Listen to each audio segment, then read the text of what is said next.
شکستہ غرور۔ 48 گھنٹے گزر جانے کے باوجود کویت کانگ گوریلوں نے ہتھیار نہیں ڈالے تھے۔ فرما روائے امریکہ نے انہیں 24 گھنٹے کی مہلت اور دی۔ اس کے بعد ہی وائٹ ہاؤس سے دوسرا اعلان یہ ہوا کہ تمام غیر ملکی 12 گھنٹے کے اندر اندر امریکہ سے نکل جائیں۔ اس حکم نے امریکہ کے جارحانہ عزائم کو بالکل بے نقاب کر دیا۔ صاف ظاہر ہو گیا تھا کہ امریکہ کیا کرنے کا ارادہ کر چکا ہے، لیکن اب بھی تمام دنیا کی حکومتیں خاموش رہیں۔ غیر ملکیوں کا انخلا بڑی تیزی سے شروع ہو گیا۔ فریدی اور حمید جب اپنے اپنے ملک کے دارالحکومت میں جہاز سے اترے تو ہواؤں کے سفری ایجنٹ ہی کے روپ میں تھے۔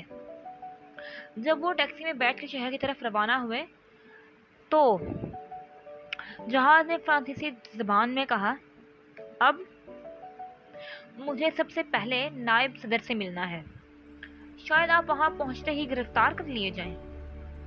میں نائب صدر کو مطمئن کر دوں گا کہ میں نے جو کچھ کیا وہی مناسب تھا، فریدی نے کہا۔ تم ایک دن کے لیے ہوٹل ڈی فرانس میں قیام کر لو۔ نائب صدر سے ملاقات کرنے کے بعد میں واپس تمہارے پاس آؤں گا۔ سیدھا کوٹھی کیوں نہ چلا جاؤں؟ احمقانہ باتیں نہ کرو، وہاں سادہ لباس والے تعینات ہوں گے۔ جب تک میں نائب صدر سے مل کر نہیں مطمئن کر دوں ہمارا کھل کر دوسروں کے سامنے آنا ممکن نہیں۔ حمید چپ ہو گیا۔ شہر پہنچ کر فریدی نے اسے ہوٹل ڈی فرانس کے سامنے اتار دیا۔ ہوٹل کے رجسٹر میں اپنا وہی نام لکھنا جو پاسپورٹ میں ہے، فریدی بولا۔ حمید نے سر ہلا دیا تھا۔ ہوٹل ڈی فرانس کا کمرہ حاصل کرنے میں کوئی دشواری نہیں ہوئی تھی۔ حمید نے سب سے پہلے غسل کر کے کپڑے تبدیل کیے اور پھر ہوٹل کے سپروائزر کو فون کر کے کمرے ہی میں کھانا منگوا لیا۔ کھانا کھا چکنے کے بعد چائے پی۔ کھانے کے آرڈر کے ساتھ ہی اس نے سپروائزر کو یہ ہدایات بھی کر دی کہ اس دن کے تمام اخبارات بھجوا دیے جائیں۔ چنانچہ حمید نے چائے ختم کی تھی کہ تمام اخبارات بھی آ گئے۔ حمید نے پائپ میں تمباکو بھر کر جلایا اور آرام کرسی پر نیم دراز ہو کر پائپ کے ہلکے ہلکے کش لیتا ہوا اخبارات کا مطالعہ کرنے لگا۔ سارے اخبارات امریکی جارحانہ عزائم کی خبروں سے بھرے ہوئے تھے۔ جب اخبارات پڑھتے پڑھتے طبیعت گھبرا گئی تو حمید بستر پر لیٹ رہا اور تمام واقعات اس کی ذہن میں گونجنے لگے۔ کتنا زبردست دھوکہ کھایا تھا دنیا نے، لیکن سب سے اہم سوال یہ تھا کہ مارشل فنگ یا اس کی تنظیم کو اس سے کیا فائدہ پہنچا؟ حمید سوچتا رہا اور وقت گزرتا رہا۔ شام کے 6 بجے تھے جب فریدی کا ٹیلی فون آیا۔ گھر آ جاؤ، اس نے صرف اتنا ہی کہا تھا۔ چنانچہ حمید بلا تاخیر گھر پہنچ گیا۔ فریدی ڈائننگ روم میں بیٹھا کافی پی رہا تھا۔ اس وقت اپنی اصلی شکل ہی میں تھا۔ اس نے حمید سے کہا کہ وہ پہلے اپنا میک اپ ختم کر لے، پھر گفتگو ہوگی۔ تھوڑی دیر بعد فریدی حمید کو بتا رہا تھا کہ وہ نائب صدر کو مطمئن کرنے میں کامیاب ہو گیا ہے۔ مگر کس طرح؟ حمید نے پوچھا۔ اس سلسلے میں اس ڈبیا کے ٹکڑے بہت کام آئے، لیکن وہ تو عمران کے پاس تھے۔ نہیں، فریدی نے جواب دیا، ان ٹکڑوں کے 5 حصے کیے گئے تھے اور ہم نے انہیں واپس میں تقسیم کر لیا تھا۔ تم شاید اس وقت ہمارے ساتھ نہیں تھے۔ بہرحال وہ ٹکڑے میں نے نائب صدر کو دے دیے ہیں، پھر وہ ٹکڑے ماہرین کو بھی بھیج دیے گئے تھے۔ 3 گھنٹے بعد ان لوگوں نے رپورٹ دی کہ یہ ٹکڑے یقیناً اسی قسم کی ڈبیا کے ہیں جسے وہ لوگ کھولنے کی کوشش میں مصروف ہیں۔ تو وہ بھی اسے کھول نہیں سکے؟ انہیں آپ کے تار مل گئے تھے، اگر نہ ملے ہوتے تو وہ ڈبیا اس وقت ان کے پاس کہاں ہوتی؟ لیکن دوسرے تار کا رد عمل کیا ہوا تھا؟ توقع کے مطابق اس بات پر یقین نہیں کیا جا رہا تھا کہ ڈبیا کی گولیاں بے ضرر ہوں گی۔ پھر اب میں آج ہی لندن جا رہا ہوں۔ کیوں؟ لندن کانفرنس میں شرکت کرنے۔ میں ان لوگوں کو صورتحال سے اچھی طرح باخبر کر دوں گا۔ کن لوگوں کی بات کر رہے ہیں آپ؟ او ہاں، تمہارے اس کے بارے میں کیا معلوم؟ اس بات کو بہت راز میں رکھا گیا ہے۔ دراصل آسٹریلیا، یورپ، افریقہ اور ایشیا کے بڑے بڑے ملکوں کے تمام سربراہ لندن میں جمع ہوئے ہیں تاکہ امریکی جارحیت کے مقابلے پر آنے کے لیے کوئی صحیح طریقہ کار سوچا جا سکے۔ یہ کانفرنس محض سے کل سے جاری ہے، لیکن وہ لوگ اب تک کسی نتیجے پر نہیں پہنچ سکے۔ میں نائب صدر کے ساتھ ان لوگوں کے کانفرنس میں شرکت کرنے جا رہا ہوں۔ میرا خیال ہے کہ وہاں فلپ سے ضرور ملاقات ہوگی اور ہم دونوں مل کر انہیں یقین دلا دیں گے کہ مارشل فنگ نے دنیا کو ایک خوفناک دھوکہ دیا ہے۔ یہ بھی ممکن ہے کہ مالانوف وغیرہ بھی وہاں پہنچیں۔ اگر سبھی پہنچ گئے تو زیادہ اچھا ہے۔ سر ابا کے بارے میں کیا خیال ہے؟ ہو سکتا ہے آسٹریلوی حکومت نے اسے بھی کانفرنس میں بلائے۔ فریدی نے جواب دیا، وہ شروع ہی سے آسٹریلوی حکومت کے لیے کام کر رہا تھا۔ کیا اس نے وہ ڈبیا آسٹریلیا ہی لے جا کر چھپائی تھی؟ ہاں، اور بعد میں وزیر اطار آسٹریلوی حکومت کو اس سے آگاہ بھی کر دیا تھا، لیکن اسے آسٹریلوی حکومت کے کوڈ ورڈز کا علم تو نہ ہوگا۔ اس نے وہ تار آسٹریلیا میں کسی اپنے شناسا کو بھیجا تھا۔ وہ ڈبیا اسے شناسا کے پاس رکھوائی تھی اور اسے بتا دیا تھا کہ جب وہ اسے یہ تار دے، مال بھیج دو، تو وہ اس ڈبیا کو آسٹریلوی حکومت کے حوالے کر دے۔ آپ لندن کب جا رہے ہیں؟ میرا مطلب ہے کتنے بجے؟ 10:30 بجے کے جہاز سے، فریدی نے کہا اور پھر اپنا بچا ہوا سگار جلانے لگا۔ میرا خیال ہے کہ دنیا کے حالات معمول پر آ ہی جائیں گے، حمید نے کہا اور مستفسرانہ انداز میں فریدی کی طرف دیکھتا رہا۔ یقیناً، فریدی نے کہا، وہ تو خیر ہو ہی جائے گا، لیکن مارشل فنگ کو ان ہنگاموں سے کیا فائدہ پہنچا؟ میں اس سلسلے میں بہت جلد ایک سنسنی خیز انکشاف کروں گا۔ یعنی؟ حمید اسے چٹولنے والی نظروں سے دیکھ رہا تھا۔ پہلے تو ہمیں بینکاک میں اس چاند پر ہلّا بولنا پڑے گا جسے اندر کاتی ان تنظیم کے سائنسدانوں کی تجربے گاہ ہے۔ میں دیکھوں گا کہ وہاں کیا ہے۔ ویسے میرا خیال ہے کہ وہاں ہمیں کچھ بھی نہ مل سکے گا۔ ظاہر ہے کہ جب مارشل فنگ یہ محسوس کر لیا کہ سر ایبک میکڈونلڈ کا تعاقب کر رہے تھے، تبھی اس نے یہ چال چلی تھی، لیکن اس نے یہ ضرور سوچا ہوگا کہ جلد یا بدیر چٹان کے اندر بنی ہوئی تجربہ گاہ خطرے میں پڑ جائے گی، لہٰذا وہاں کچھ بھی نہ چھوڑا گیا ہوگا۔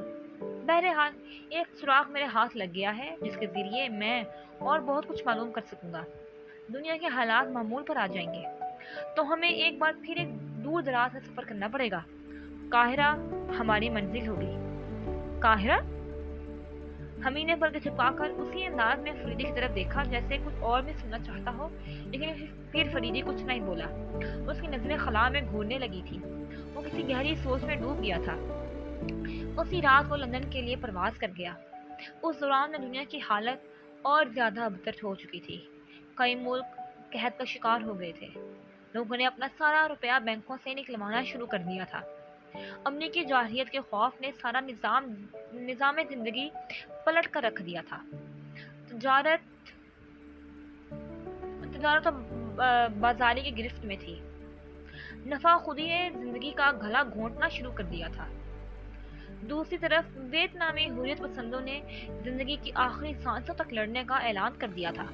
امریکہ نے انہیں 24 گھنٹوں کی جو مہلت مزید دی تھی، اس میں اب صرف 3 گھنٹے باقی رہ گئے تھے۔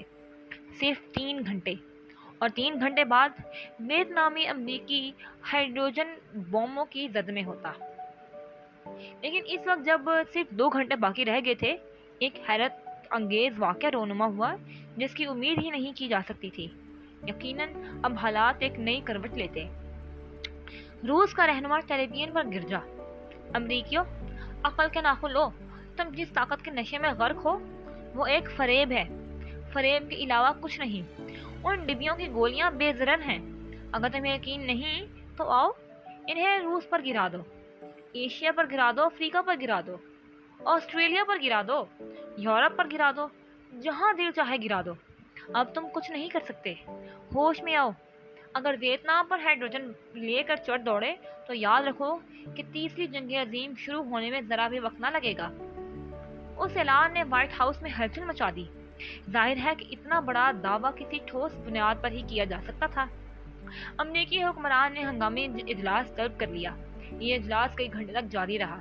اس میں فیصلہ کیا گیا کہ خاموشی کے ساتھ ان گولیوں کو ایشیا پر استعمال کیا جا اتنی خاموشی کے ساتھ یہ خبر امریکی عوام کو بھی نہ مل سکے۔ چنانچہ ایسا ہی کیا گیا، لیکن نتیجہ صفر۔ ایشیا زندہ تھا۔ امریکی حکمران کا غرور پاش پاش ہو گیا، چہرے پر زردی چھا گئی، طاقت کا سراب غائب ہو چکا تھا۔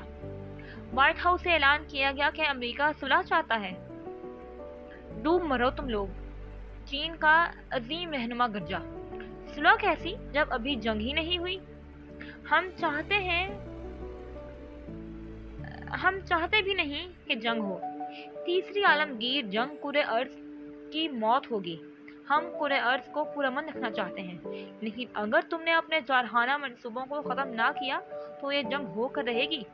ویتنام پر ہائیڈروجن بم کے استعمال کا خیال ذہن سے نکال دو۔ اگر ایک بار ایٹمی جنگ چھڑ گئی تو کسی کے نہ رکے گی۔ غالباً تم ان گولیوں کو کسی جگہ آزما چکے ہو۔ ان کی ناکامی ہی نے تم کو احتیاط کرنے کے لیے کہا ہے، جو تم جنگ کے بغیر صلح کرنے کی باتیں کرنے لگے۔ بہرحال یہ بڑا اچھا ہوا کہ تمہیں جلد ہی کچھ ہوش آ گیا۔ اب تو اپنے پرانگدہ حواس کو یکجا کرو اور سوچو کہ تمہیں اب کس طرح زندہ رہنا ہے۔ وائٹ ہاؤس اور امریکی عوام کی اس سے بڑی توہین کیا ہوتی، لیکن وہ دم ساتھ کر رہ گئے۔ وہ جانتے تھے کہ اگر اس وقت چوں بھی کی تو ساری دنیا ایک طرف ہو جائے گی اور وہ اکیلے ایک طرف ہوں گے۔ لاک میک ڈونلڈ کو ایف بی آئی کے عقوبت خانے سے نجات ملی۔ ان ڈبیوں کے بارے میں معلوم کرنے کے لیے اس پر تشدد کی انتہا کر دی گئی تھی، لیکن اس کے منہ سے ایک لفظ نہیں نکلا تھا۔ اسے ایک آرام دہ کمرے میں پہنچا دیا گیا۔ اب کئی ڈاکٹر اس کی دیکھ بھال کر رہے تھے اور لاک حیران تھا کہ یہ تبدیلی کیوں۔ وہ ابھی تک اس بات سے واقف نہ ہو سکا تھا کہ امریکی حکمران کا غرور خاک میں مل چکا ہے۔ اور جب لاک کو ان حالات کا علم ہوا تو اس کی آنکھیں حیرت سے پھیل گئیں۔ اسے یقین نہیں آ رہا تھا کہ وہ گولیاں بے ضرر ہوں گی۔ اس نے اخبارات پڑھے، ٹیلی ویژن سے خبریں سنی، اور تب اس کو اس بات کا یقین آیا۔ اب اس کے ہونٹوں پر ایک حقارت امیز مسکراہٹ تھی۔ وہ ایک ہفتے تک زیر علاج رہا۔ جس دن اسے اپنے گھر جانا تھا اس کا چیف اس سے ملنے آیا۔ لاک نے نفرت سے منہ دوسری طرف پھیر لیا۔ 1 منٹ تک کمرے میں خاموشی رہی اور پھر اس کا چیف مدھم لہجے میں بولا، لاک، مجھے افسوس ہے، میں شرمندہ ہوں۔ شکریہ، لاک نے زہریلے لہجے میں کہا، لیکن یہ بات اب بھی میرے ذہن میں چبھ رہی ہے کہ وہ دوسری ڈبیا کیسی تھی۔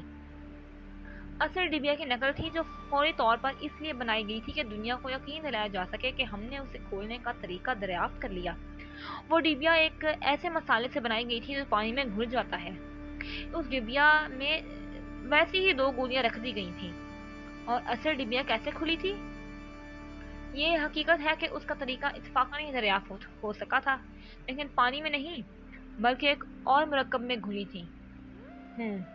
کیا تم مجھے معاف کر دو گے لاک؟